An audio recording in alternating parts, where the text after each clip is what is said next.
The BJP has suspended its national spokesperson, Nupur Sharma, from the party's primary membership and expelled Delhi media in charge, Naveen Jindal, for their derogatory comments about Prophet Muhammad. What we are going to discuss in this episode of Politically Correct is whether it's a well thought out course correction by the BJP or is it just a one-off attempt to deal with the diplomatic crisis Sharma's and Jindal's comments created in Arab countries. One might be tempted to say yes, albeit with a lot of skepticism, to the first question. The removal of these spokespersons was actually preceded by a series of conciliatory messages from the Sangh Parivar. First it was BJP President JP Nadda. He set the tone last Monday, saying that a dispute over Gyanvapi Mosque in Kashi and Shahid Gah in Mathura would be decided by courts and the Constitution of India. It was, of course, not in the context of what Sharma and Jindal said, but it was a message to fringe elements who were seeking to up the ante over temple-mosque disputes. Nadda's comments were followed by RSS chief Mohan Bhagwat's remark that there is no need to look for a shivling in every mosque.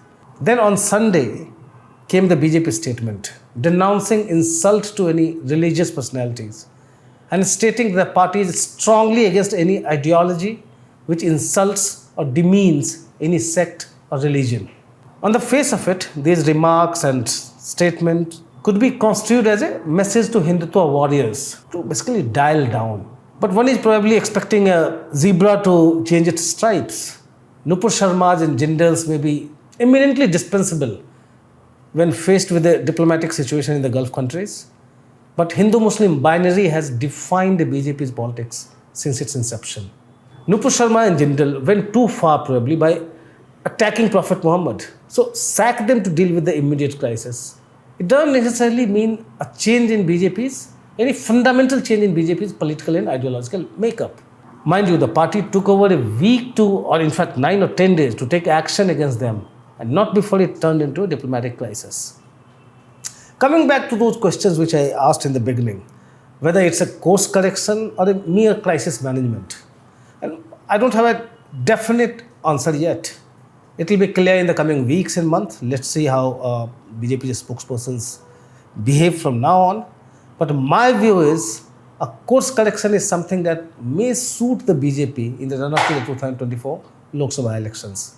Having lost around 2 dozen allies since 2014, the BJP does not have many left. And even their loyalty would come under strain if the ruling party were to pursue aggressive Hindutva or allow fringe elements in the BJP or the Sangh Parivar to become the mainstream. The BJP would do well to get down from the high horse and reassess its position. Unless, of course, it sees another Modi wave ensuring it 272 seats on its own in 2024 Lok Sabha election. It had got 282 in 2014 and 303 in 2019 election. And so the target of 272 may look very easy today. But by 2022, 10 years of anti-incumbency, with or without Rahul Gandhi as the opposition's face, is a factor the BJP can't discount. India is unlikely to become a $5 trillion economy by 2024. And farmers' income won't double by then either. So it's not that there will be happiness all around in 2024. What the BJP would then be sorely missing is allies. Its ambitious expansion project, in other states is hitting a wall in many regions and many states. An indicator of its downslide came from Odisha only last week. The BJP came third in Brajrajnagar assembly by polls, behind even the virtually defunct Congress. And that is when its face in Odisha, Union Minister Naveen Pradhan, campaigned for 2 days in that constituency in a by-poll. And still the BJP came third. Earlier, in March, in the Odisha Panchayat polls, the BJP had won just 42 seats, down from 297 5 years back. So you see how the downslide has been happening in Odisha, where the BJP was looking like a formidable force which first replaced the Congress as the principal opposition party and was actually threatening the ruling BJD. But we have seen these results. This by-poll was just one of the indicators. After that, only last weekend, Naveen Patnaik went on to revamp his cabinet, dropping 11 ministers, including those whose names were, marred in controversies. Say, for instance, Law Minister Pratap Jena, I mean, he was accused of involvement in the killing of two BJP leaders. Then it was Junior Home Minister, Minister of State D.S. Mishra. He was facing questions in the murder of a Kalahandi school teacher. And then, Higher Education Minister Arun Sahu. He was accused of shielding the accused in another murder case. And they were all dropped. The Odisha CM now, I mean, he seems to be so confident of having contained the BJP's surge in the state that he is now said to be planning a trip abroad. In fact, if and when it happens, it will be only his second visit out of the country in the past 22 years as Chief Minister. The last time he had gone abroad, London, that was in 2012. But then all of you may remember, I mean, then his close aide, Pyari Mohan Mahapatra, he had attempted an unsuccessful coup. And now 10 years later, the Odisha Chief Minister is planning another trip abroad. And that shows the kind of confidence he has about how he has been able to kind of tame the BJP in the state. And Odisha is important for the BJP. The party won 8 of the 21 Lok Sabha seats in 2019, up from 1 in 2014. So the party seemed to be on the upswing in Odisha. But now it seems to have lost the plot in the coastal state. In 2019 election, the BJP got 31 seats more than the majority figure in the Lok Sabha, that is 272. As I said, Odisha contributed 8 seats to that tally. Then 18 seats came for the BJP from West Bengal, where again it seemed to be on an upswing. But now in West Bengal also, the party seems to be losing the plot every passing day. The BJP has been pushing the envelope in the southern states, but it does not seem to be making much headway. In Telangana and Andhra Pradesh, for instance, I mean, which BJP functionaries once called low-hanging fruits, the party is pushing hard, but is yet to reach a stage where, it can hope for rich dividends in the next 2 years. Let's look at its position in some other southern states. There was another bypoll in Kerala, in Thrikkakara Assembly constituency. The BJP's vote share could not reach even a double-digit figure there. Although you have seen Amit Shah and other BJP leaders pushing it for the last 6-7 years. Still, I mean, there is no great outcome on the ground. Come to Tamil Nadu. Now, BJP's ally in Tamil Nadu, the AIDMK, I mean, it seems to be struggling in the absence of a charismatic leader like Jayalalitha.